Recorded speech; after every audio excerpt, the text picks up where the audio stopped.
They are shallow gliders drawn to the deep, solitary swimmers banded together. What mysteries lie beneath these majestic creatures? Riddle of the Rays, right now on Wild Discovery. Wild.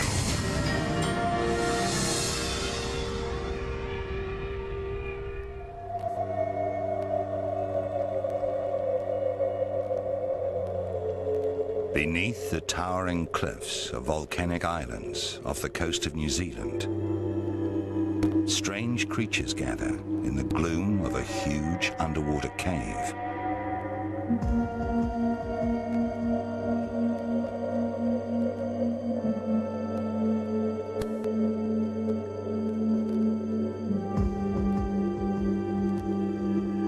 They hang motionless, drifting squadrons of living stealth bombers.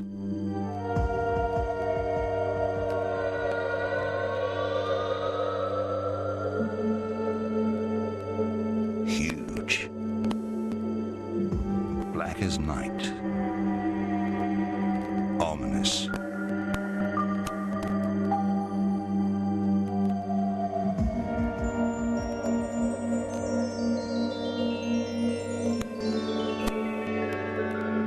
Stingrays. Their presence here is a mystery. These are aliens to the deep, creatures of another place.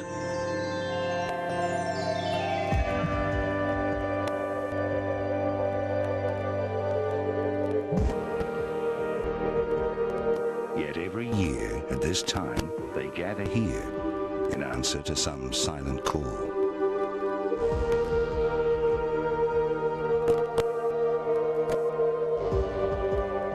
They'll remain assembled for 2 months or more before vanishing again back into the blue.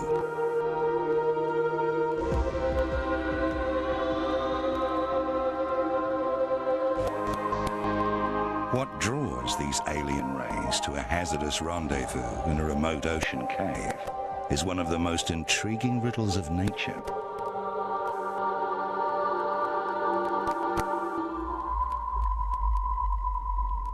Abruptly, the strange ocean gathering is over, leaving the waters beneath the Poor Knights Islands with no trace of the stealth squadrons ever having been.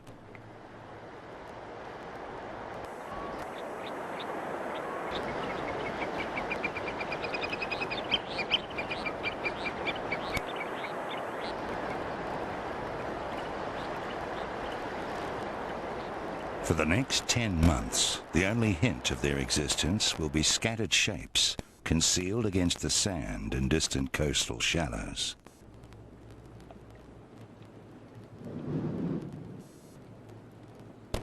Rhythmic breathing the only sign of life, and giving no clue as to its character or its intent. Hardly surprising for a master of stealth we're only beginning to emulate. In fact, this is a former shark that has merged its fins into a disc and loaded itself with nature's most advanced technology. Able to find almost anything living, anywhere. And itself almost undetectable. If stumbled upon, ready to strike in an instant with a powerful whipped tail studded with thorns, and with barbed spines up to 10 inches long, easily able to penetrate a person's chest.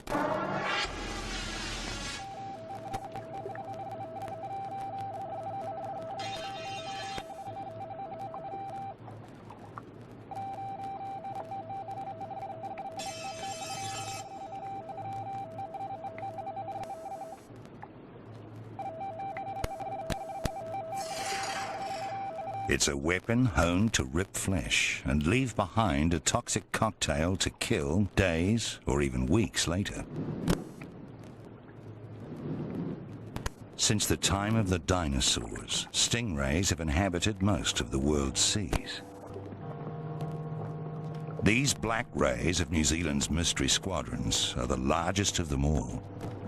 And yet so secretive are they that they remain among the least known creatures on Earth.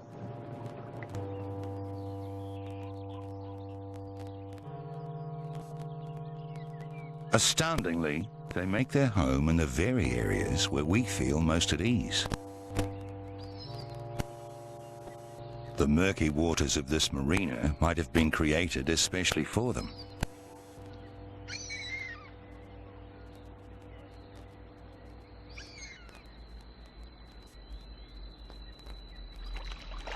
They're at home in the shallowest of waters, able to detect a single drop of blood from 50 yards, pick up tiny sounds from 250, and stalk the source with barely a ripple to reveal their approach.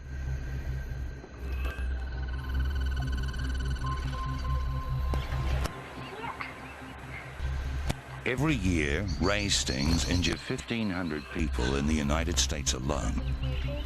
Worldwide, many thousands fall prey, occasionally with fatal results.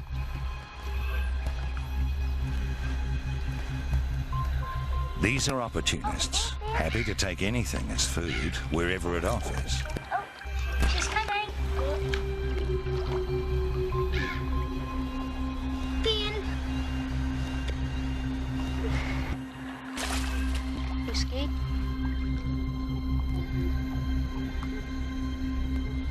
He's over there, Ben. And there are few creatures of the wild so confident they'll dare to openly approach a human.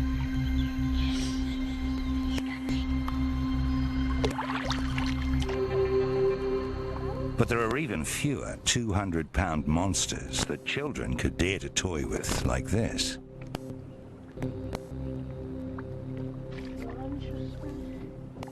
In fact, these black ghosts, for all their lethal potential, are gentle giants with remarkable sensitivity that we seldom recognize in creatures of the wild. Such a remarkable range of abilities that they're coming today not by scent, but by sense of time. They have learned to recognize the children's habits sufficiently to be waiting each day at the time the school bus delivers them.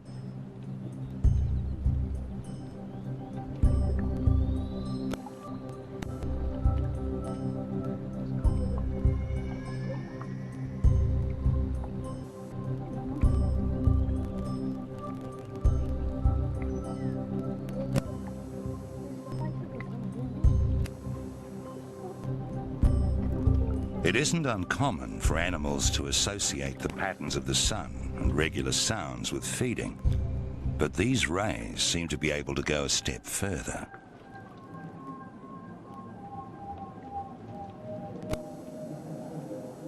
Even in an aquarium, the timing sense of these rays is so keen, they've learned to anticipate events that seem to have no warning.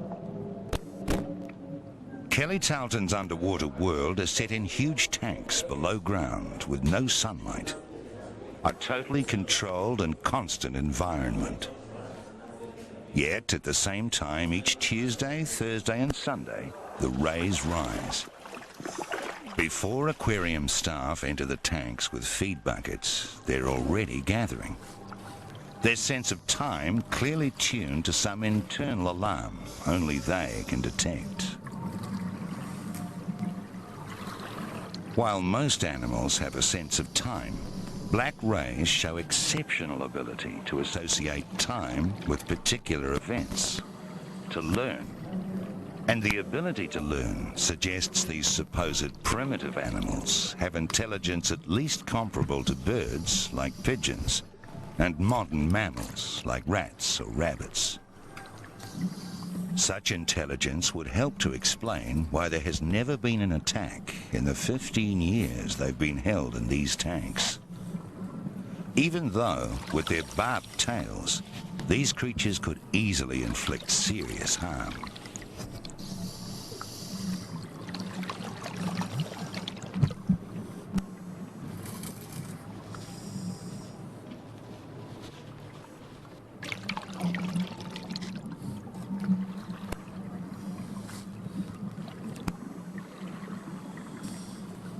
Adaptability and an exceptional timing sense may be clues to the call that carries these rays to a mysterious rendezvous across open sea, far beyond the protection of the coastal shallows, which are their natural range.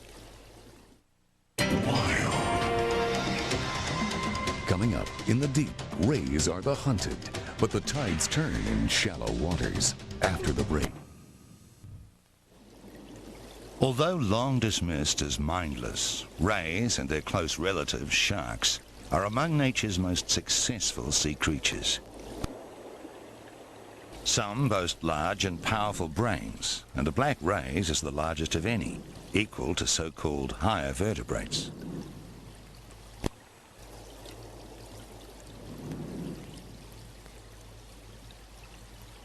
Its physical form, too, is highly refined.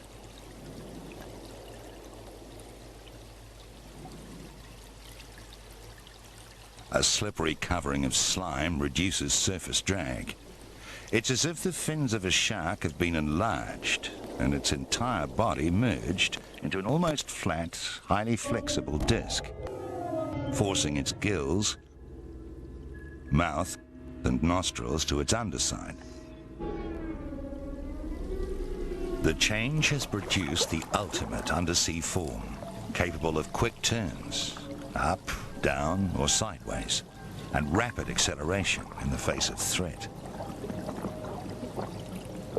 It is so hydrodynamically sleek, the merest ripple of a wing keeps it gliding through the water, with minimum effort and minimum disturbance to alert its prey.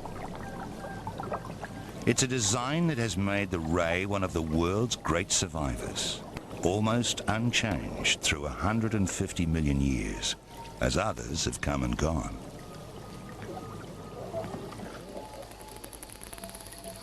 But although formidable, there are those it needs fear. These waters are home to some of the deadliest and smartest predators in the ocean. The one predator they need fear most is the orca.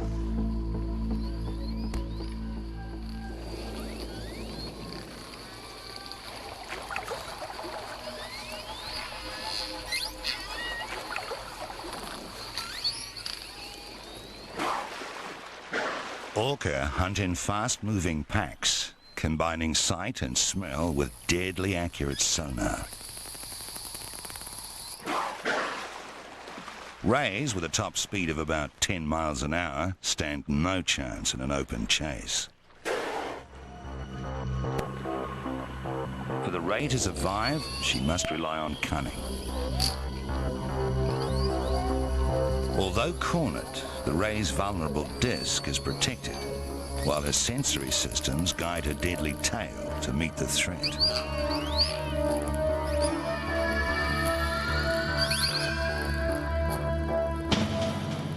It's enough to deter even the orcas.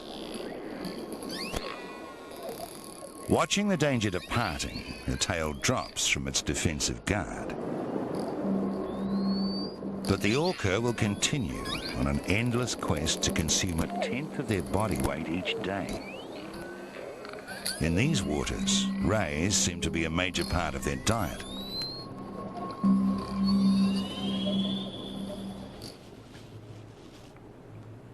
Escaping the orcas allows this black ray to reach another realm over which she has mastery. More than 100 miles from the Poor Knights Islands, this is where she comes into her own. A vast, pristine waterway known to local Maori as Parengarenga, the place of narrow and winding channels. Its entrance is so shallow, it offers protection from the orcas and sharks that hunt her.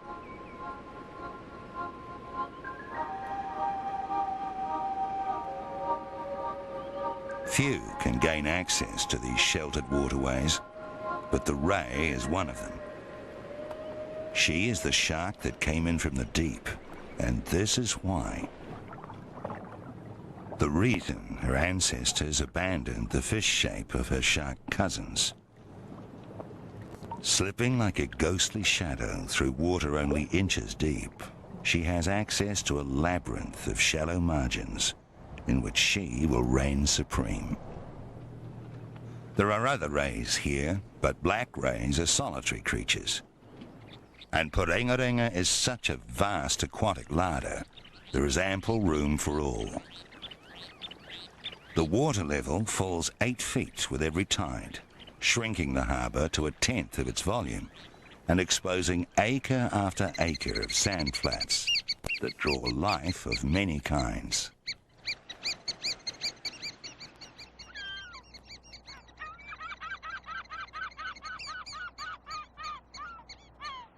But the true nature of life here only emerges when the tide returns.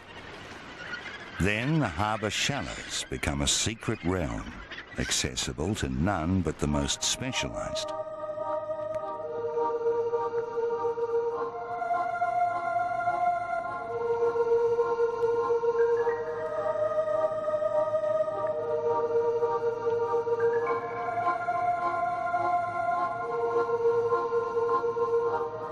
Crabs able to find shelter where there is none. Flattened, bony fish like flounder. And filter-feeding bivalves like cockles or clams. Life forms unbothered by shallowness and able to find nourishment in this ever-changing margin that is neither sea nor land. And here, the ray comes into her own.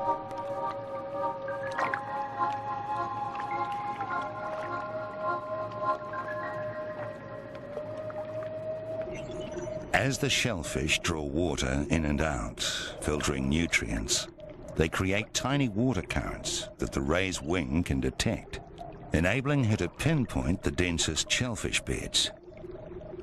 Onto that information, her brain overlays data from receptors across her wing and nose that can pick up vibrations and minute electrical signals, even those generated by nothing more than muscle activity in a crab or worm. Together, the feedback on electrical signals, water currents, sounds and vibrations gives her X-ray vision Superman would envy.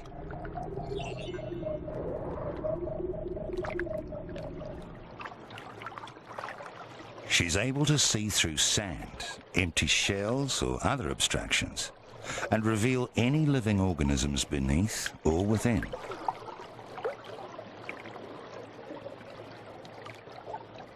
And with her body flattened, her mouth is perfectly positioned to act on the information. Before this ultimate stealth raider, there is nowhere to hide. The hard shells of a prey offer little protection. Her teeth are like coarse rollers, capable of crushing a meal, shell and all. She's by far the largest and most effective hunter in this come-and-go world of tidal shallows. The threat of stranding is sufficient to keep out most other large predators. Even she'd be at risk of stranding, but for an ability to pick up another unseen signal, now warning her to move. With the water over these beds just 2 feet deep, there's very little leeway between high tide and high and dry. But she's so alert to water movements, she can pick the subtle change at the moment the tide turns in time to flee. Following the current the way a yachtsman would the wind, she'll navigate to deeper channels until it's safe to return. Throughout summer and on into autumn, this will be the pattern of life.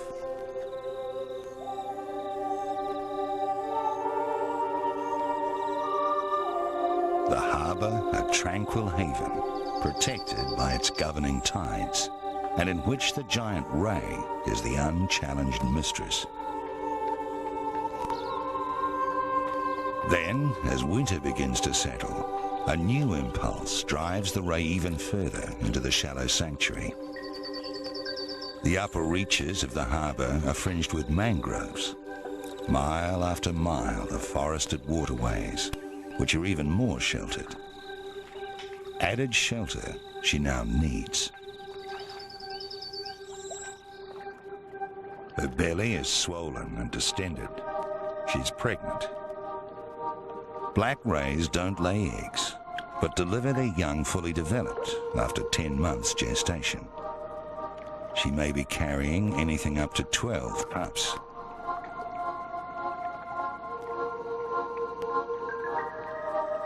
As her pregnancy advances, the mangrove thickets offer a safer refuge. She's slowing down, and winter's chill adds further strain.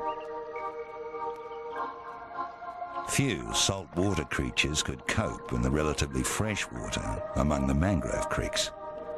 But a ray's skin is almost impermeable. Her internal chemical balance is less affected by changes in salinity around her, and she can move between salty open sea and fresher mangroves, largely at will.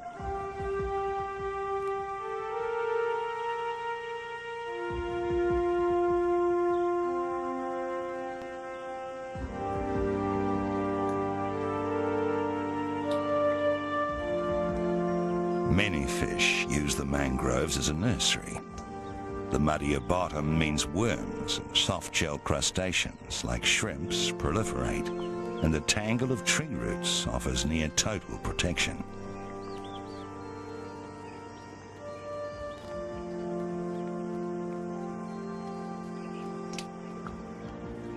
Although nearly 6 feet across and heavily pregnant, she still only needs about 12 inches of water.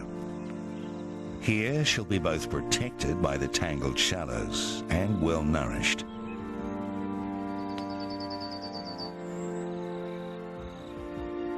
Through the winter, she basks her cold-blooded body in the pallid sunshine, drawing on its meager warmth to speed her digestion and sustain her growing embryos. For the mistress of shallow space, this is the ultimate home. So the next phase in her life is all the more surprising.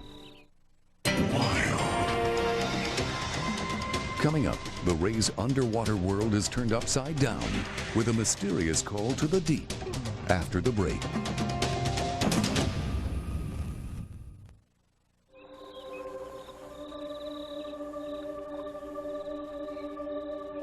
Spring is returning to these shores. With slowly growing warmth and lengthening days. But the turn of the seasons will bring a puzzling twist.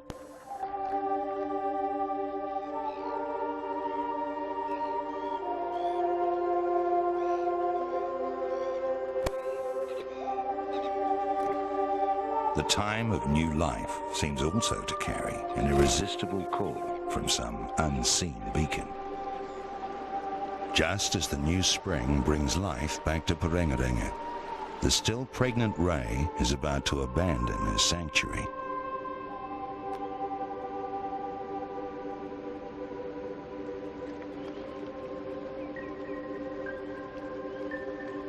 Her biological clock has triggered a summons to suddenly forsake her safe haven and rejoin her mystery squadron.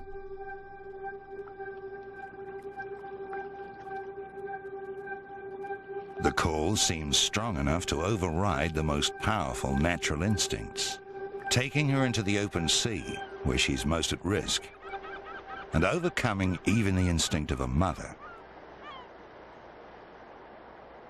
In these first nights of spring, the shallows have become alive with the new season's young.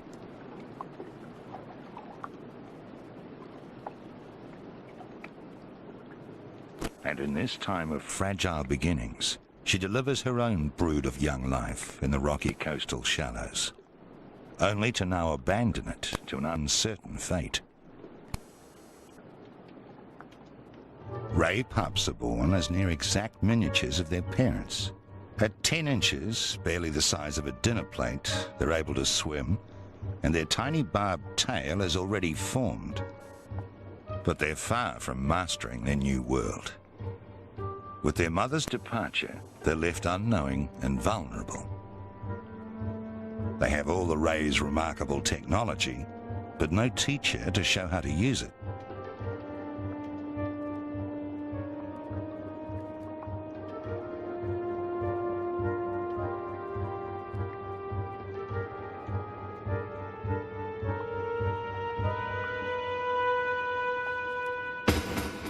It makes her a tempting morsel for predators, such as this yellow moray eel.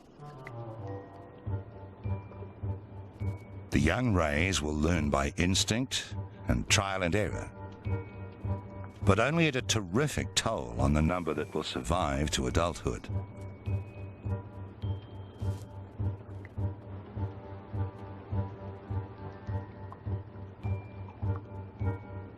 Even feeding is a challenge. Her first jet of water goes the wrong way and only sucks sand up through her gills. Finally, she gets it right. But incredibly, perhaps the biggest threat comes in the shadow of adults of her own kind. With ruthless opportunism, rays routinely hunt down the smaller individuals of their own species. To her giant elders, this youngster is nothing more than another easy meal. It seems the strangest of times for a mother to abandon her young. Yet she's already on course back to alien depths. A remarkable journey, requiring, among the ray's varied talents, an ability to navigate long distances over unfamiliar terrain. But that may be easier than it appears. The only known long-distance directional cues in the sea come from the magnetic fields that surround the Earth. Their steady pattern, although weak, could provide an almost infallible global navigation guide to anything able to detect them.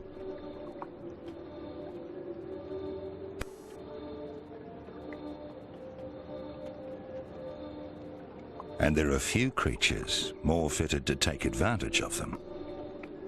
The ray's electrical sensors are acute enough to detect far weaker signals. And it now seems almost certain black rays have an additional sensory system, especially for detecting and responding to magnetic fields. It would make finding the way even to these isolated islands a relatively minor challenge. But the beacon luring her is not so easily understood. The islands are certainly a mid-ocean oasis where cold and temperate currents meet, creating a zone of such abundance they've long been recognized as a unique marine treasure.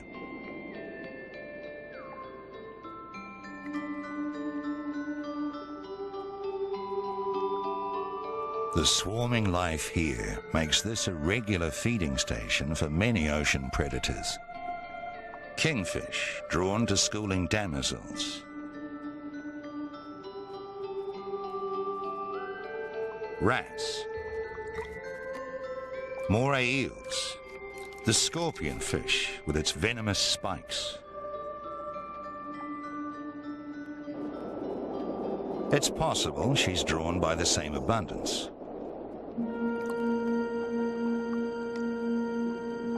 So little is known about rays, the answers to many questions remain hazy. But black rays are not normally known to congregate at all. And it's highly unusual to find male and female rays in the same place, even in areas of abundant food. Yet, we first met the rays here almost 12 months ago. And slowly, but surely, they're now gathering again.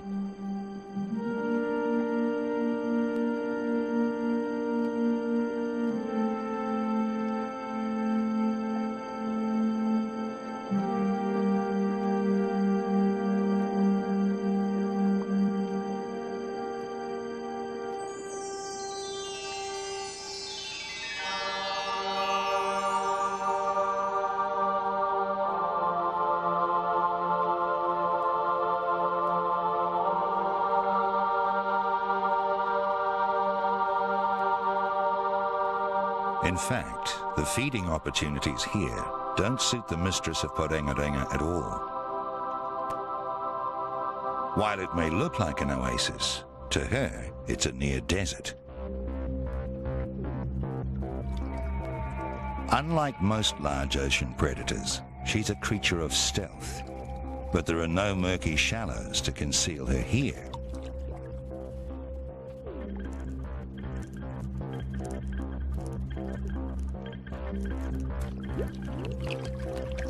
And while she can sense life amongst the rocks, getting to it is a different question.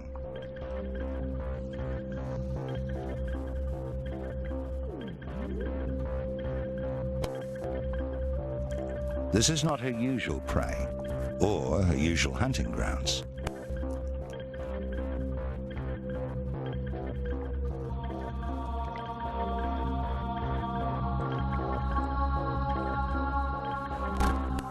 She circles to try to get her mouth into position where she can suck the lobster out of its hiding place. But in such unyielding terrain, the task is proving too difficult. It's no contest in the light of day.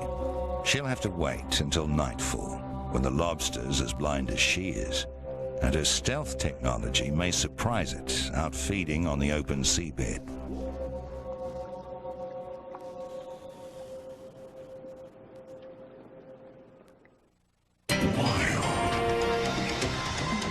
Coming up, the answer to the riddle of the rays surfaces in an underwater ritual after the break.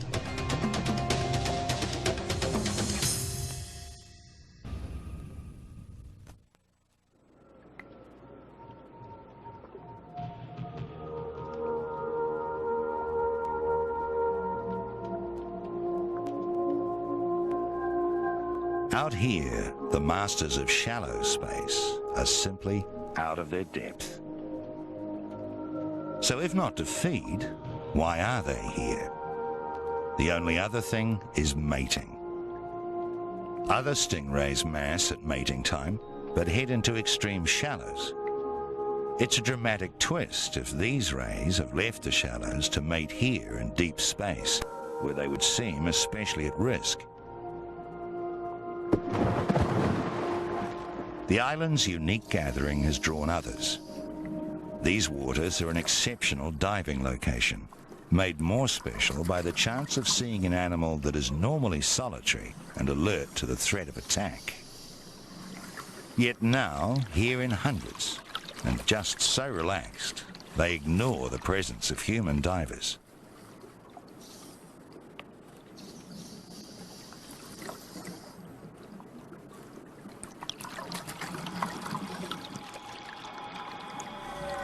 Even this animal that might have good reason to be wary.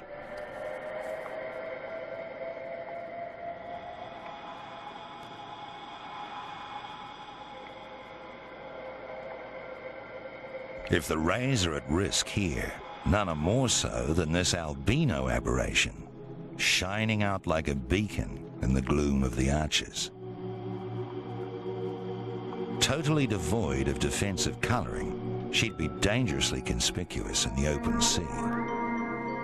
But for now, she offers a rare display of her kind's hydrodynamic perfection, propelling herself with effortless grace, the merest tilting of her wing sufficient to carry her into the turn.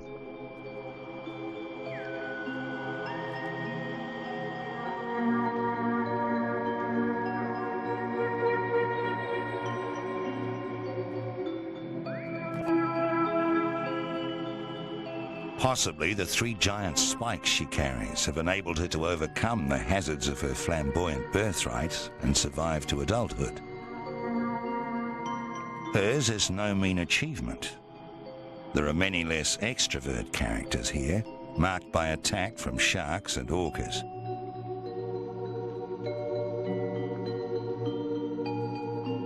This one has lost its tail. And this one, a large bite from its wing.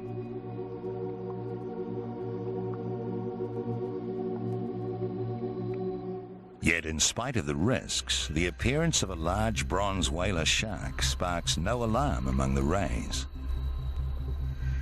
Fortunately, it seems this would-be hunter has other things in mind. Another shark, moving through the left of the arch, is forced to go around the rays while they remain motionless. It's as if all their defenses are shut down. A squadron of stealth bombers awaiting new orders. Even the echoing sonar of approaching orcas elicits no response from them.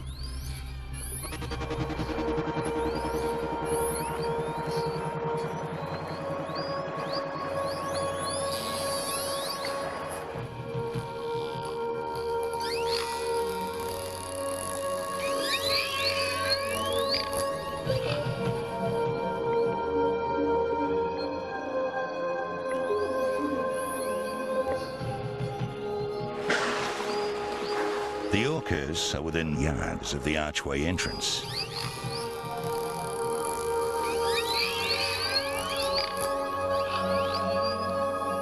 Yet still the rays remain unmoving, like lambs awaiting slaughter. Or do they have confidence in the unique protection of the subterranean cathedral? The island's caves are a sonic jungle, a confusion of passageways through solid rock that sends sound signals echoing in all directions. The sensory systems of would-be attackers are almost certainly scrambled, making the island caves veritable bunkers protecting the rays massed inside. The one place in the ocean where they're sufficiently protected to safely close down their defenses. And therefore the one place where it's safe for a male ray to approach within striking distance of the much larger females. The mistress of shallow space is almost twice his size, and easily identified by the broad pelvic fins behind her wing.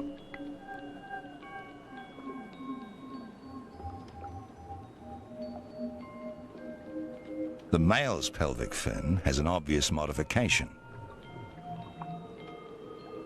The inside edge has been elongated and rolled to form a tube capable of carrying sperm. Equally remarkable, in the month preceding this rendezvous, his teeth have changed, from broad, grinding teeth to fine, pointed ones, less suited to feeding, more suited to holding. As the gathering builds, some of the females are beginning to show signs of fresh wounds.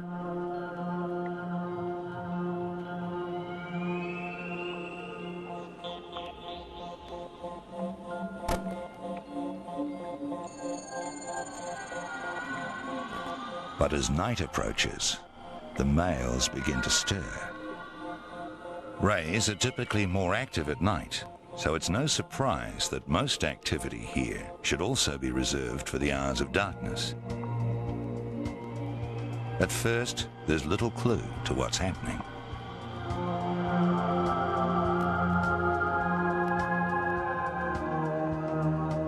But then come the first signs of real interaction. For the first time since we've been following her, the female ray allows a male to approach without any sign of nervousness.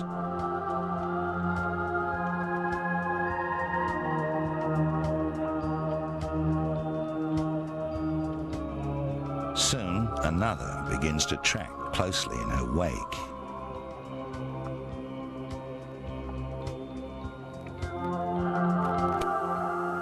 Around the vault, others are also receiving attention.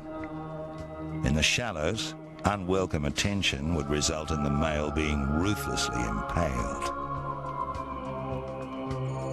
Unless certain the female's defenses were down, no male ray would dare to so expose his belly to her deadly tail.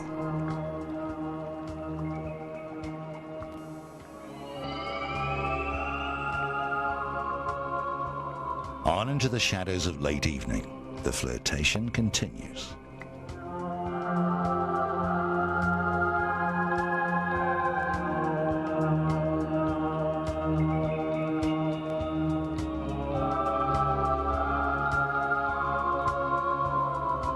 And then at last, the answer to the riddle is confirmed.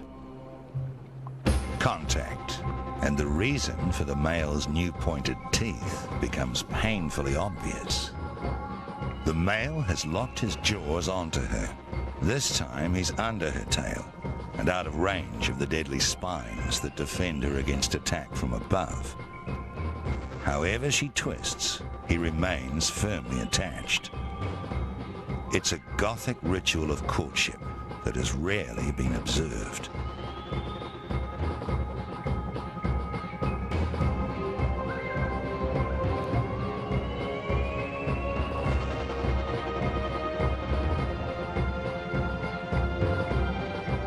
They seem about to mate, but the electrical fields of the lights and camera disturb the couple, and he releases.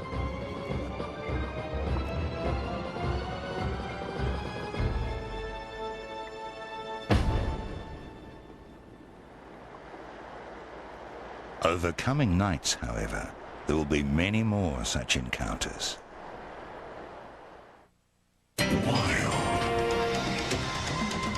Coming up, the frenzied nighttime dance of the rays. When Wild Discovery continues after the break. Ocean Fortress, the call that drew her out to sea and away from her young, is answered in a frenzy of mating. The grip of the male's jaws on her wing now clearly visible. For almost 20 minutes, she carries him to and fro. The prolonged foreplay may be born of the difficulties of maneuvering two moving, fluid discs into a suitable position. If she stopped swimming, both would sink to the bottom. But at last, impregnation takes place.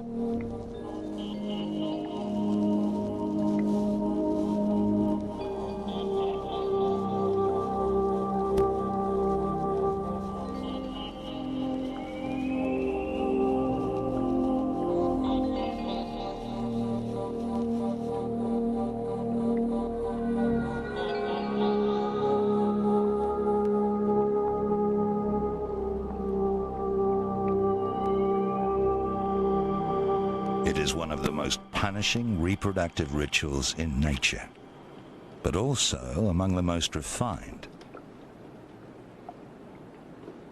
It may be 2 months before she has eggs ready to be fertilized. She'll store the seed she carries until then, allowing her to synchronize her own cycle with the mass gathering of her species.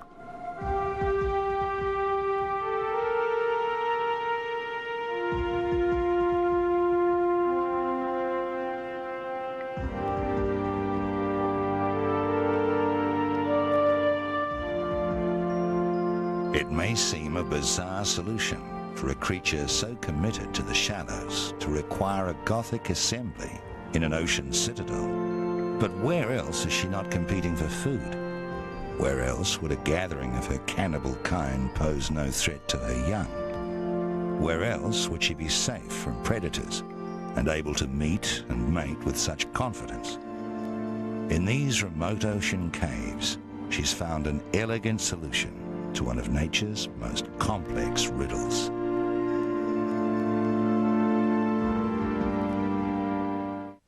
To purchase a home video of the program you just saw, call now to order. For only